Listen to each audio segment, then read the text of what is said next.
high-value individual ang naresto at 16.3 milyon na 2.4 kilo ng shabu ang nasamsam sa bypass operation ng Palo Municipal Drug Enforcement Unit katuwang ang PNP at PDEA Region 8 sa Bypass Road, Palo, Leyte noong Nobyembre 14, taong kasalukuyan. Na-recover din ang digital weighing scales, empty sachet, cellphones, personal na gamit at pera.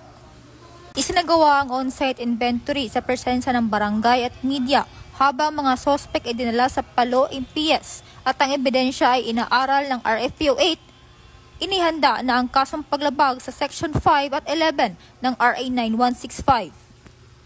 Ayon kay PNP Acting Chief Police Lieutenant General Jose Melancio Sr. Tatis Jr., patunay ang operasyon na mas pinaigting na kampanya kontra ilegal na droga. Dagdag ni PNP spokesperson Police Brigadier General Randolph Tituanyo, mahalaga ang patuloy na suporta ng publiko.